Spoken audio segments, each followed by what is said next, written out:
அன்றும் இன்றும் என்றும் நிற்கக்கூடியவராக வடலூர் தந்த தங்க மகன் வள்ளலார் அவர்களுடைய பக்தி நெறியை பற்றி இப்பொழுது பேச வந்திருக்கிறேன்.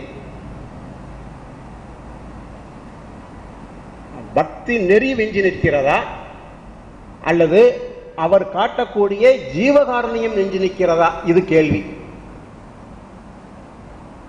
ஜீவகாருண்யம், ஜீவன் என்றால் உயிர், ஜீவன் போச்சுன்னு சொல்லுவோம். ஜீவன் என்றால் உயிர். காருண்யம் என்றால் இரக்கம். உயிர் மீது இரக்கம் கொள்ள வேண்டும் என்று வள்ளலார் அழுத்தம் திருத்தமாக சொல்லி இருக்கிறார். அவர் கொடுத்திருக்கிற கட்டளைகளை எல்லாம் படித்து பார்க்க வேண்டும். உயிர் வதை கூடாது. எப்பமாவது உயிர் வதை நடக்கக்கூடிய மாதிரி இருந்தா நீ எப்பாடுபட்டாவது அதை தடுத்து நிறுத்து என்று சொல்லி இருக்கிறார். ஜீவகாருண்யத்தை பற்றி பேசி அமர்ந்திருக்கிறார்கள். ஒன்று கேட்கிறேன், ஜீவகாருண்ய தடை சட்டம் அந்த வதையெல்லாம் இப்பொழுது குறைந்திருக்கிறதா? ஞாயிற்றுக்கிழமை பார்த்தா கடையில பார்த்தீங்கன்னா அவ்வளவு கூட்டம் வரிசையில் நிற்கும். ஜீவகாருண்யம் இருக்கிறதா?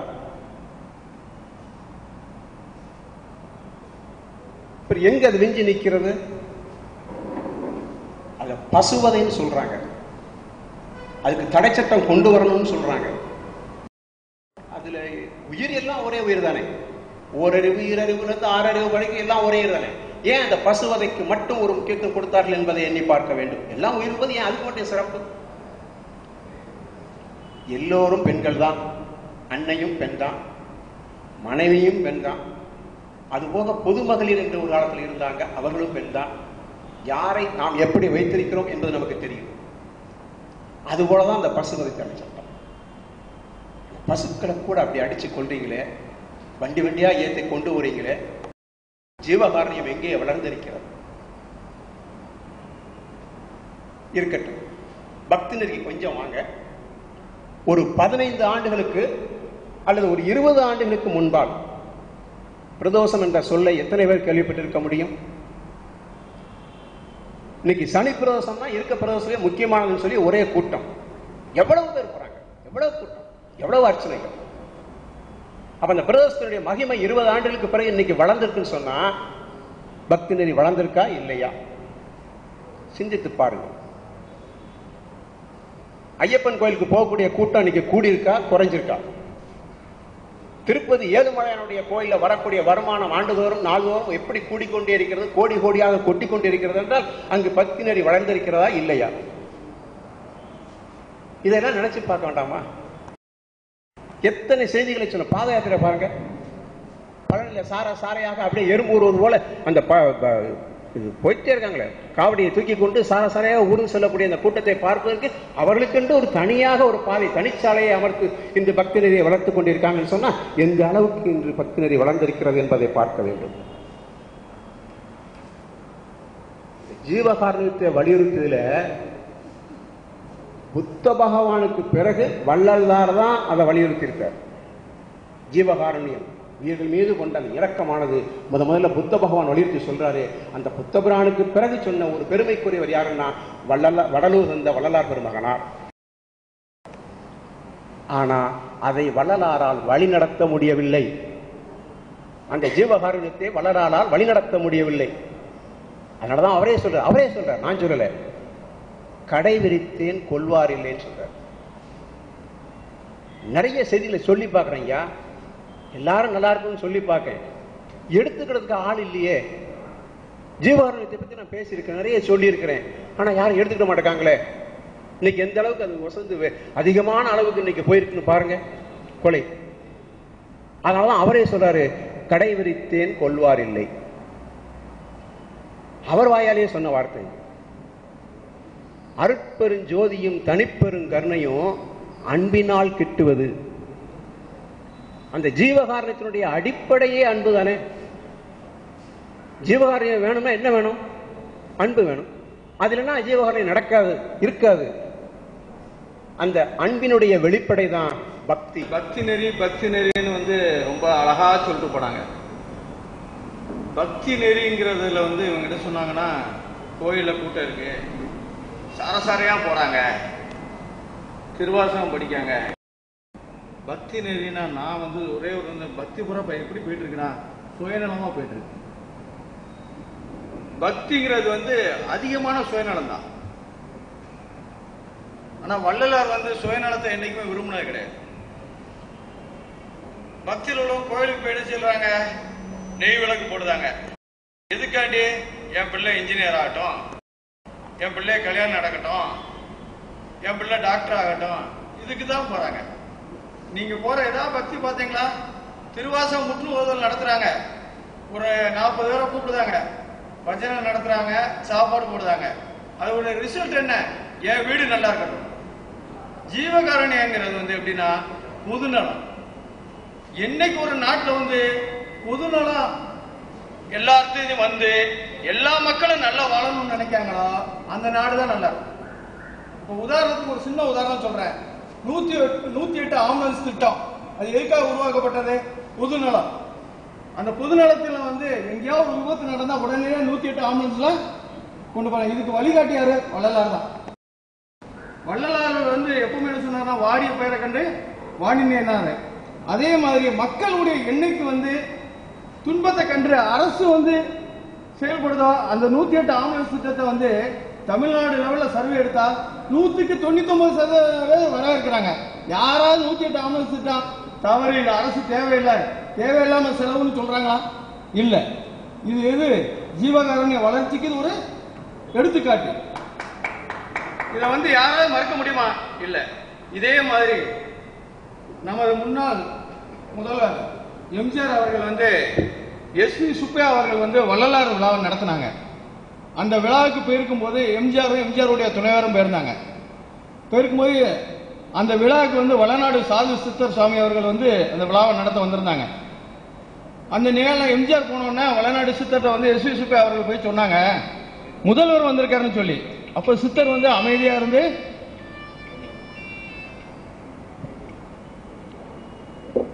இருந்துட்டு அப்படியான்னு பார்த்துட்டு ஒண்ணுமே சொல்லல. அப்ப முதல்வர் வந்து, ஐயோ நம்ம முதல்வர் வந்துட்டோம்னு சொன்னும் போதும் சாது வந்து சும்மா இருந்துட்டாங்களே அப்படின்னு சொல்லி எஸ்.வி. சுப்பையா அவர்களுக்கு ஒரு மனசுக்குள்ள ஒரு களங்கம். திருப்பி மறுமுறை போய் அவர் வந்திருக்காங்க, முதலமைச்சர் வந்திருக்காங்க, நீங்க பார்க்கலையா அப்படின்னாங்க. அவர் அதுக்கப்புறம் பார்த்துட்டு சொன்னாரு, முதல்வரை கூப்பிட்டு சொன்னாரு, உனக்கு வந்து தமிழ்நாட்டில் நிறைய குழந்தைகள் இருக்காங்க, அந்த குழந்தைகளை வந்து பாதுகாக்க வேண்டிய பொறுப்பு உன்னை சேர்ந்தது அப்படின்னு சொன்னாரு. அதனுடைய எடுத்துக்காட்டு தான் சத்துணவு திட்டம். காமராஜர் வந்து மதிய உணவு கொண்டு வந்தாரு, ஆனா சரியான சத்துணவு கொடுத்து பிள்ளைகளை வளர்த்தது எஸ்.வி. சுப்பையா அவர்கள் வீட்டில் வந்து முதல்வர் எம்ஜிஆருக்கு தோன்றியதுதான் சத்துணவு திட்டம். அதுவும் வள்ளலார் விழால தான் அது அந்த திட்டம் வந்து அமுல்படுத்தப்பட்டு இன்னைக்கு தமிழ்நாடு லெவல்ல சத்துணவு திட்டங்களை மேம்படுத்திட்டே இருக்காங்க. ஒவ்வொரு முதலமைச்சர் வந்தவரும் நான் இதை அதிகமா செஞ்சுட்டேன், இதை அதிகமா போயிட்டேன், சத்துணவு திட்டத்தை மேம்படுத்திட்டேன் அப்படிங்கிற விளம்பரத்துல இருக்காங்க. அந்த இடத்துல வந்து பக்தி மார்க்கம் வந்து இருக்க, ஆண்மை நேயம் தான் தலை தோங்கி நிக்கி. அதே மாதிரி ஒவ்வொரு நிகழ்வுகளையும் நம்ம எடுத்து சொல்லிட்டே போகலாம். ஒரு இஸ்லாமிய சகோதரர் வந்து அவருடைய பேர் வந்து சுலைமான் ஷேட். அவர் வந்து எங்க போயிட்டாருன்னா சொர்க்கலோகத்துக்கு போயிட்டாரு இறந்தோன்னு. அப்போ சொர்க்கலோகத்தில் வந்து எல்லாரும் வந்து அவரை கூப்பிட்டு எதுக்காண்டி சொர்க்கத்துக்கு வந்தாங்கன்னு சொல்லி ஒரு மன்றம் நடக்கும்போது நீதியரசர் சொர்க்கத்தினுடைய நீதியரசர் இருக்கிறாரு. அப்ப எல்லாருக்கும் போது அவர்கிட்ட கேட்கிறாங்க, நீங்க எப்படி சொர்க்கத்துக்கு வந்தீங்கன்னு. அவர் சொல்றாரு, நான் வந்து 5 முறை வந்து சரியாக வந்து தொழுதேன், இதனால எனக்கு சொர்க்கம் கிடைச்சதுன்னு சொன்னார். அப்போ வந்து நீதியரசர் சொல்லாரு, இல்ல நீ ஒரு முறை வந்து தொழுகையை நிறுத்திட்ட, அதனாலதான் உனக்கு சொர்க்கம் கிடைச்சினாரு.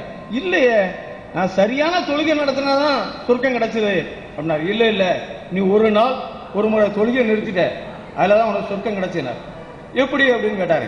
நீ ஒரு நாள் வந்து காலையில தொழுகைக்காக வேகமா வந்துட்டு இருந்தா அதிகாலை நேலையில, அப்போ வந்து ஒரு பூனை வந்து கிடுகிடுன்னு ஆடிட்டு ஓரமா மியான்னு ரொம்ப அதிகமா சவுண்டு கொடுத்துட்டே இருந்தது. நீ அதை பார்த்தோன்னு ஒரு கணம் நின்னவன என்ன செஞ்ச, அந்த பூனைக்குட்டியை தூக்குன, நீ போட்டிருந்த சாலைக்குள்ள அந்த பூனைக்குட்டியை வச்சோன்னா அந்த பூனை வந்து என்னாச்சு, உன்னுடைய உணர்வுலையும் உன்னுடைய உஷ்ணத்திலையும் வந்து அந்த பூனைக்குட்டி சவுண்டை குறைச்சது.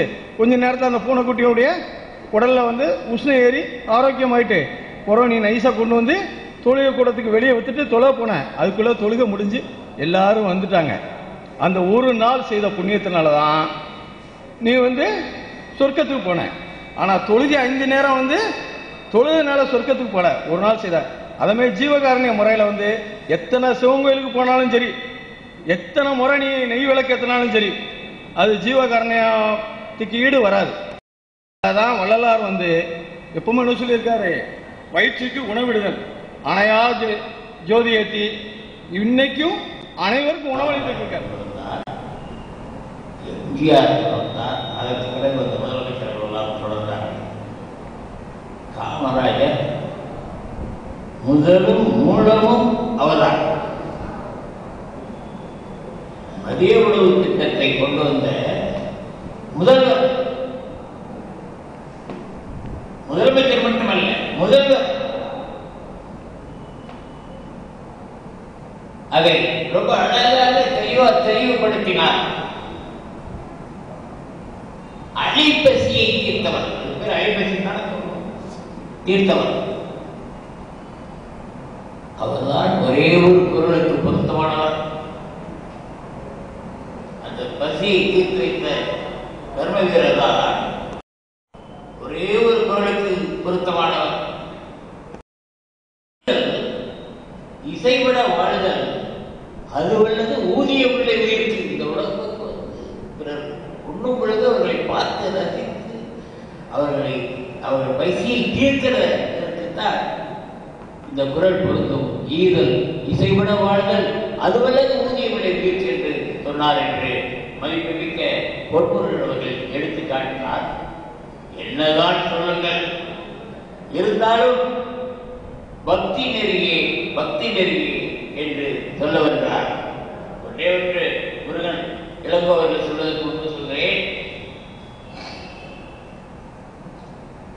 கோர்ட்ல 2 பேர் கேஸ். அந்த கோர்ட்ல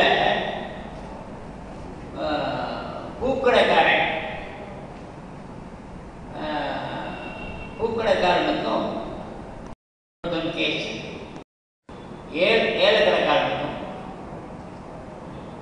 ஏலக்கடை ஏகாம்பரம்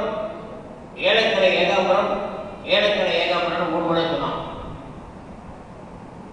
ஆஜர் 1 தரம், ஆஜர் 2 தரம், ஆஜர் 3 தரம் சொன்னான். அந்த மாதிரி இளங்கோவர்கள் பொன்முருகன் அவர்கள் சொன்னதை மறுக்க முதுநிலை தமிழாசிரியராக விக்ரமசிங்கபுரத்தில், திருநெல்வேலியில் விக்ரமசிங்கபுரத்தில் பணியாற்றி அந்த பள்ளிக்கே பெயர் தேடி சென்று கொண்டிருக்கின்ற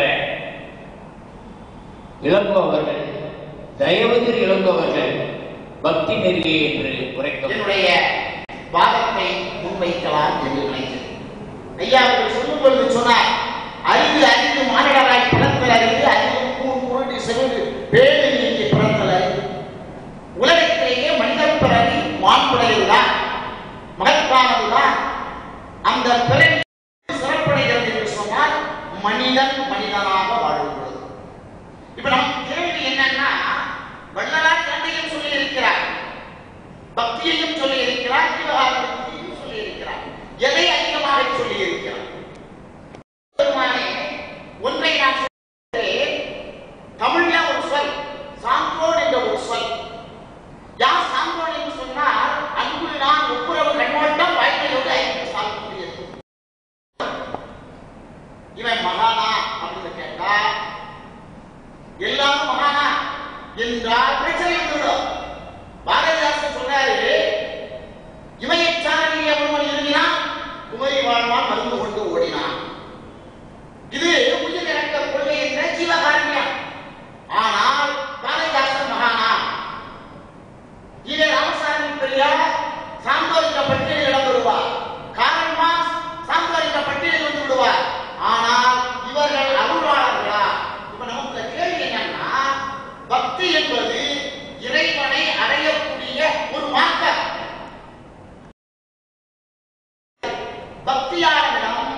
அறியாமையில் கூட இருக்கிறான். அதெல்லாம் பார்த்து சொன்னா பார்க்கும் இடமெல்லாம் உன் பசிய நிறம் தோன்றுதைய நந்தலாளாக சொன்னவன் அடுத்த வரையில சொன்னா தீக்குள் விரை விட்டால் நந்தலாளா உன்னை தீண்டும் இன்பம் தோன்றுதைய நந்தலாளா. வள்ளலார் பாட்ட நம்ம முன்னாடி சொன்னாரு. என்ன சொன்னார்னா நினைத்து நினைத்து உணர்ந்து உணர்வு. இறைவனை எப்படி அடையுமா? முதல்ல நினைக்கணும். நினைக்கணும்னு சொன்னார்ல, அதோட விட்டுக்கலாம்னா அடுத்த அடிய சொன்னாரு உணர்ந்து. வள்ளலார் மீண்டும் மீண்டும் பிறப்பேன் என்று சொல்லுகிறார். இறந்தும் உயிர் வாழ்தல் புகழ் இறந்தும் உயிர் வாழ்தல் வேண்டும் அப்படின்னார் வள்ளுவர். போய் எத்தனை 19ஆம் நூற்றாண்டு தொடக்கத்தில் போனவர் இன்னைக்கு வாழ்ந்துட்டு இருக்கார். அதான் வள்ளுவர் சொல்கிறார் இறந்தும் உயிர் வாழ்தல் வேண்டும் என்று சொன்னார். அதை ஒட்டி பேசிய இளங்கோவர்களுக்கு நன்றி கூறி,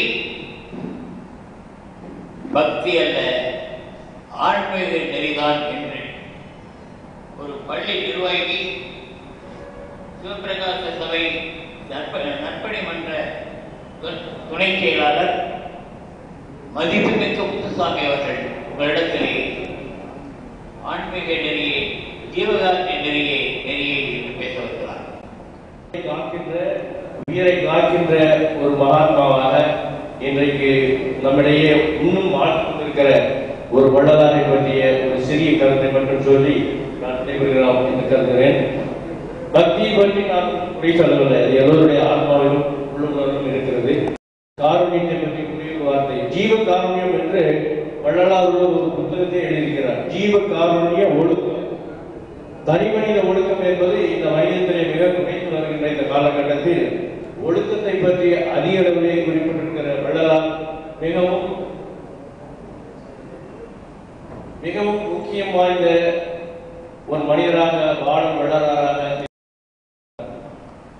வள்ளலார் என்பவர் இன்னும் இந்த உலகத்திலே வாழ்ந்து கொண்டிருக்கிறார் என்பது எல்லோரும் அறிந்த செய்திதான்.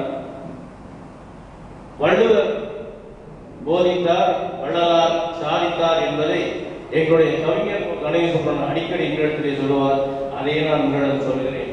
எனவே வள்ளுவர் சொன்ன அத்தனை அன்பை போதிக்க வேண்டும், அன்பை நாம் எல்லோருக்கும் காட்ட வேண்டும், செய்ய உயிரிழக்கும் அன்பை காட்ட வேண்டும் என்று அவர்கள் அடிக்கடி சொல்லிக் கொண்டிருக்கிறார். அதையே நான் சொல்கிறேன். அதே போல ஒழுக்கம் என்பது மிக முக்கியமான ஒன்று. ஒழுக்கம் ஒழுக்கம் தரலாம், ஒழுக்கம் உயிரினும் ஓப்பப்படும் என்பது ஐயன் வள்ளுவர் 7000 ஆண்டுகளுக்கு முன்னாலே நமக்கு சொல்லி தந்திருக்கிறார். அதையே தான் வள்ளலார் பெருமானும் சொன்னார். அதையே நாமும் பின்பற்ற வேண்டும் என்று கூறி இந்த வாய்ப்புக்கு எங்களை இங்கே அழைத்து வந்த இசைப்புரசு ஆத்மநாதன் அவர்களுக்கும் அருள் சுப்பிரமணியர்களுக்கும் நன்றியை சொல்லி, அதே வேளையில் நெல்லையிலிருந்து எங்களை கைகளை பிடித்துக் கொண்டு இந்த மேடையிலே இன்றைக்கு இயக்கியிருக்கிறார் என்று சொன்னால் ஆசிரியர், நல்லாசிரியர் ஆசிரியர் செல்வன் அவர்களுக்கு என் நெஞ்சார்ந்த நன்றி. உள்ள படைப்பு ஒரு நல்ல ஒரு இலக்கிய பட்டிமன்றமாக நீங்கள் பேசியதற்காக அந்த அறிஞர் பெருமக்களுக்கு எனது தாழ்மையான வணக்கம். பாரதி சொன்னதை பயந்துகிட்டு செய்கிறாங்க. என்ன சொன்னாங்க? வேற எதுக்குமே நான் அழிச்சுன்னு சொல்லல. வேற எந்த காரணத்துக்கும், எந்த செய்திகளுக்கும், எந்த சம்பவங்களுக்கும் காந்தியை தூக்கிட்டு வந்தவர் பாரதி. டேட்டு கேட்க போனாரு, இன்னொரு நாள் தரேன்னு சொன்னோட போய் அப்படி வந்துட்டார். அந்த பாரதியை சொன்னான், அந்த பாரதி சொன்னான்,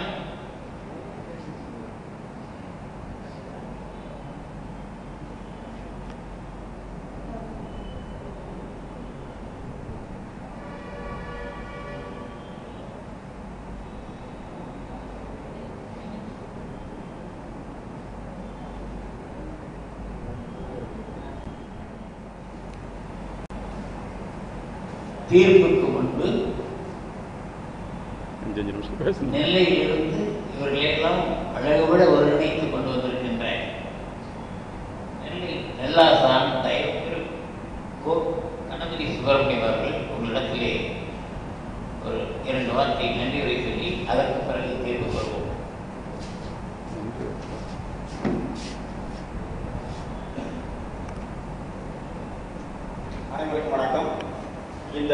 சிறப்பு நிகழ்ச்சிக்கு தலைமையேற்று பெருமை சேர்த்துக் கொண்டிருக்கின்ற சன்மார்க்க சங்கத்தினுடைய பொறுப்பாளர் தயவு திரு அருளாளர் பாலசுப்ரமணியன் அவர்களே, தயவு திரு கவிஞர் ஜவஹர் அவர்களே, சிறந்த பட்டிமன்றத்தை நடத்தி கொண்டிருக்கின்ற வைரமாலை அந்தோணிசாமி அவர்களே, 6 அறிஞர் பெருமக்களே, இவர்களை எல்லாம் அழைத்து 5 நாட்கள் திருவிழாவை போல வள்ளல் பெருமானுடைய பெயரையும் புகழையும் அருட்பெருஞ்சோதி தனிப்பெருங்கருணை அருட்பெருஞ்சோதி என்று அந்த அருட்பெருஞ்சோதி அகவலை எல்லோருடைய உள்ளத்திலும் பதிய வைக்கின்ற பண்பாளர் இசை பேரறிஞர் என்று பாராட்டப்படுகின்ற திருபுவனம் ஆத்மநாதன் அவர்களே, அவர்களோடு இணைந்து இந்த பணியிலே தன்னை ஈடுபடுத்திக் கொண்டிருக்கின்ற நம்முடைய தலைவர், நாங்கள் நெல்லையிலே ஒரு நாள் முழுக்க அருப்பா இசை விழாவை நடத்தினோம்.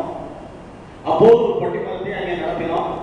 அந்த பட்டிமன்றத்தை திருநெல்வேலியினுடைய மாவட்ட ஆட்சித்தலைவர் முனைவர் மு. கருணாகரன் அவர்கள் முழுமையாக இருந்து கேட்டு மகிழ்ந்து அதே போல ஒரு விழாவை நடத்த வேண்டும் என்று புத்தக திருவிழாவிலே ஒரு பட்டிமன்றத்தை நெல்லையிலே நடத்தி பெருமை பெற்றோம். ஆகவே அந்த இடத்திலே நம்முடைய ஆத்மநாதன் அவர்கள் சொன்னார்கள், நீங்கள் இதே குழுவோடு சென்னையிலே வந்து பட்டிமன்றத்தை நடத்த வேண்டும் என்று அழைத்தார்கள். வாழ்க்கையிலே சில மனிதர்கள் சொல்வார்கள், நெல்லைக்கு வந்திருக்கும் போது நாங்கள் அதை செய்கிறோம் இதை செய்கிறோம் என்றெல்லாம் சொல்வார்கள். அதற்கு பின்னால் அதை செய்வார்களா என்றால் கிடையாது. ஏனென்று சொன்னால் வள்ளல் பெருமானுடைய அந்த வரலாறு முடி வாழ்கின்ற மகான் நம்முடைய ஆத்மநாதன் சொன்னதை செயல்படுத்தி இருக்கிறார்கள்.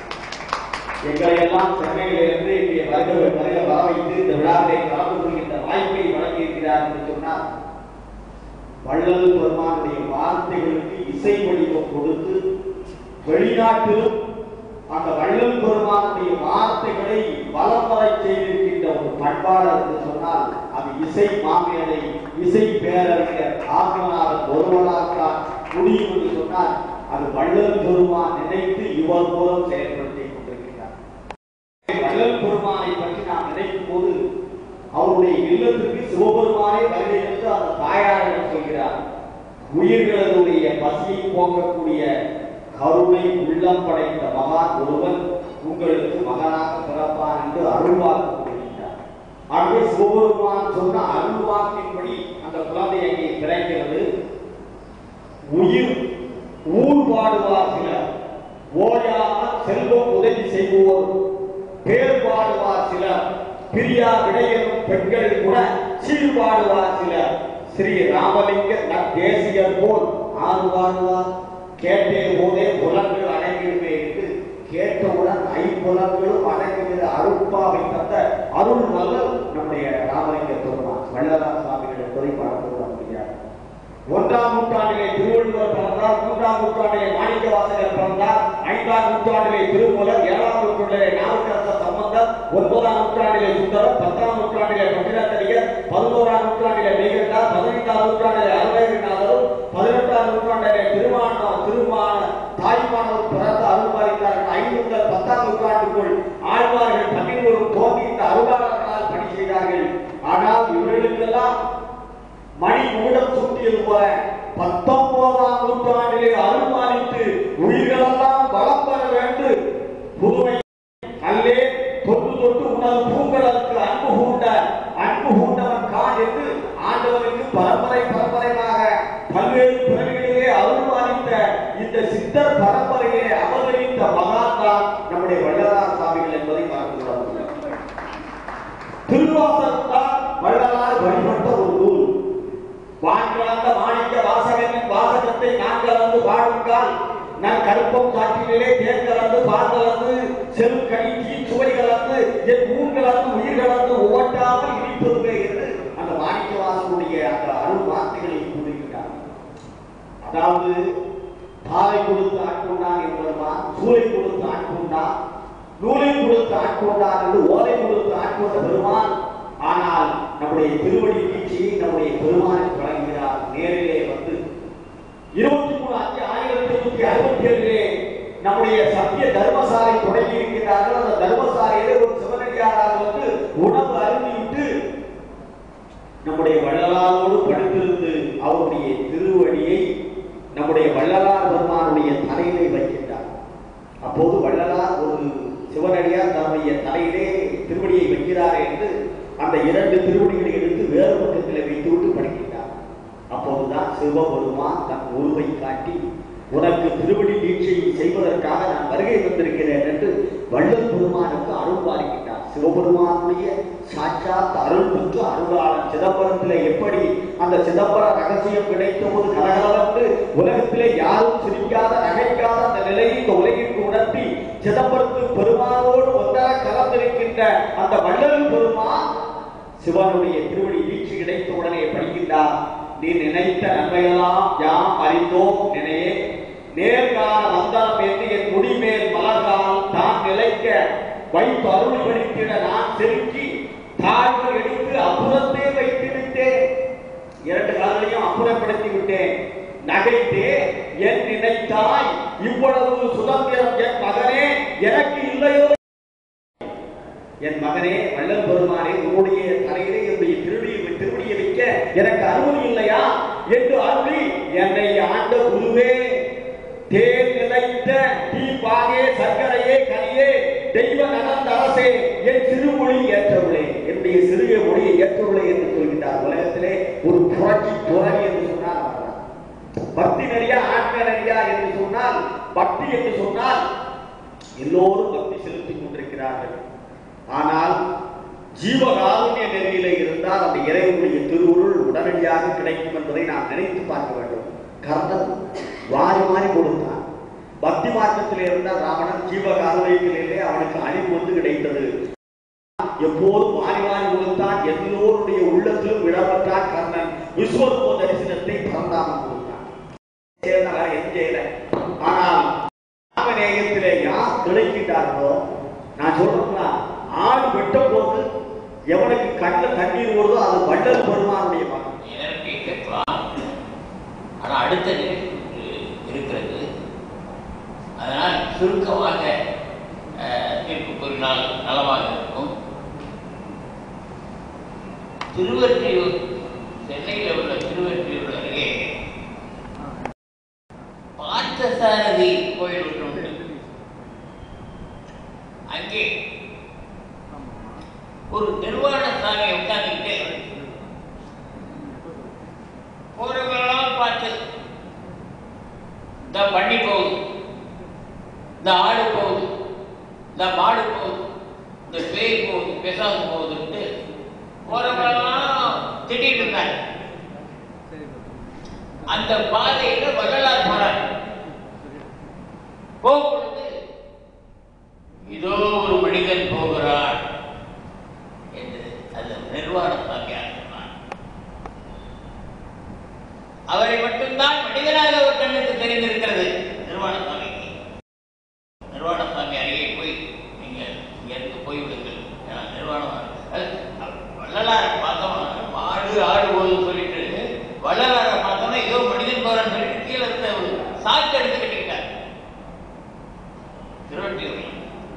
அப்படிப்பட்ட அத வந்து இவர் சொல்றார் ஆடு மாடு கோழிலாம் இவர் வாயில சொல்லாம கொள்ளார் ஒருவரே நல்லார், கொள்ளார் ஒருவரே நல்லார் மற்றல்லாதார் யாரோ ஏன் பராமரமே. கோழியாக இருக்கலாம், மாடா இருக்கலாம், ஆடா இருக்கலாம், மற்றல்லாதார் யாரோ ஏன் பராமரமே என்று சொல்லியிருக்கிறார்கள். ஆனால் நான் கேட்கிறேன், இன்னைக்கு அமெரிக்காவில் ஒரு வருஷத்துக்கு 10,000 கோடி உயிர்கள் கொல்லப்படுகிறது. அமெரிக்காவில் மட்டும் 1,500 கோடி கடல்வெளி மிருகங்கள் கொல்லப்படுகின்றன, மீன்கள் மற்ற அத்தனையும் கொல்லப்படுகின்றன.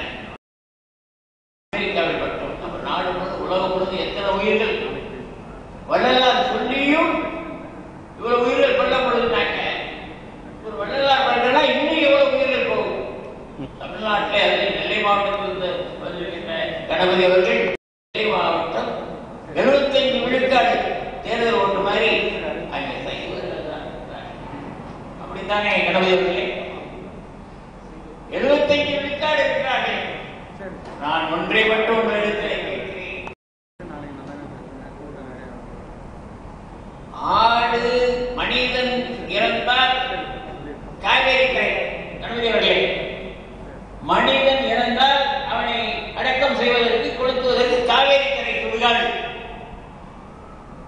இந்த உலகில் உள்ள ஆடு மாடு கோழி அத்தனைக்கும் சுடுகாடு எதுனா மனிதனுடைய வயிறால் சுடுகாடு. வள்ளலார் பக்தியை பற்றி நிறைய சொல்லியிருக்கிறார். சிறு வயதிலே பிறந்தவர் ஒரு வயது கூட நிரம்பாமல் கடவுளோடு பேசியிருக்கிறார், நடராஜ கடவுளோடு பேசியிருக்கிறார். கண்ணாடிக்கு முன்பு முருகனோடு முருகன் காட்சியை ஆறுதல் சொல்லியிருக்கிறார் வள்ளலார். பக்தி நெறியே பக்தி நெறியே பக்தி நெறியே என்று சொல்ல வேண்டும். ஆனால் பக்தி நெறியே என்று சொல்கின்ற பொழுது கடவுள் வள்ளலார் யாரோ சொன்னாங்க, நாத்திகர் நாத்திகர் சொல்றாங்கன்னு சொன்னாங்க. நான் நாத்திகர் கூட சொல்ல மாட்டேன். உலகத்திலேயே அது பிரான்ஸ் நாடா இருக்கட்டும், வல்லரசு நாடா இருக்கட்டும், லண்டனா இருக்கட்டும், அமெரிக்காவா இருக்கட்டும், ரஷ்யாவா இருக்கட்டும், வல்லரசு நாடுகளா இருக்கட்டும், உலகத்தில் எந்த நாடா இருந்தாலும் சரி, நாம கேட்குமா அவங்க பதில் சொல்லுவோம். கடவுள் எந்த நாட்டை சேர்ந்தவர்? கடவுள் எந்த நாட்டை சேர்ந்தவர்? ஆனால் இவர் சொன்ன அத்தனை பக்தியும் உண்டு, அத்தனையும் இளவயதில். வள்ளலார் அவர்கள் இளவயதில் பயின்ற பயிற்சி அன்புதான் கடவுள் என்று சொன்னது அவர் முதிர்ந்த காலத்தில். தீபம்தான் ஒளிதான் கடவுள் என்று சொன்னது அவர் முதிர்ந்த காலத்தில். அந்த தீபத்திலேயே சிவனும் பாதுகாக்கிறாங்க. மேல சிவப்பும் கீழே நிறமும் அதற்கு கருப்பரும். அந்த தீபம் உலகத்திற்கும் கடவுள், அமெரிக்காவுக்கும் கடவுள், ரஷ்யாவுக்கும் கடவுள், உலக நாட்டையே அடித்தே நின்ற ராணுவ நாடுகளுக்கும் கடவுள். ஆனால் உலகத்தை வெல்லக்கூடியது எந்த ஆயுதமும் அல்ல. உலகத்தில் வெல்லக்கூடியது எந்த ஆயுதத்தையும் எடுத்து அதை வென்றுவிட முடியாது. இறைவன் என்று ஒருவன் இருந்தால், ஒன்றே குலம் ஒருவனே தேவன் என்று திருமூலர் சொன்ன ஒரு கடவுள் ஒருவன் இருந்தால் அது ஈவகாரியமாகத்தான் இருக்கும் என்று உங்களுக்கு சொல்லி, காக்கை குருவி என்ற ஜாதி, நீர் கடலும் மலைவீர்கள் கூட்டம், நோக்கும் திசையெல்லாம் நாவின்றி வேதியிலே கொக்கரிக்க வேண்டும் என்று வாரி சொன்னானே, அதுதான் அவருடைய கொள்கை. தன் பெண்டு விளையினை பேசும் கடுகுள்ளம், தன் ஊரை மட்டும் உயர்த்த இந்த தொல்லையுள்ளோம், இத்தோடு நிறைவாராமல் தொல்லுலக மக்கள் எல்லாம் ஒன்றனை என்னும் தாயுள்ளம் பெற்றால் தரணி வாழ்ந்துவிடும் என்று புரட்சி கவிஞர் பாரதிதாசன் சொன்னானே, அதுதான் கடவுள்.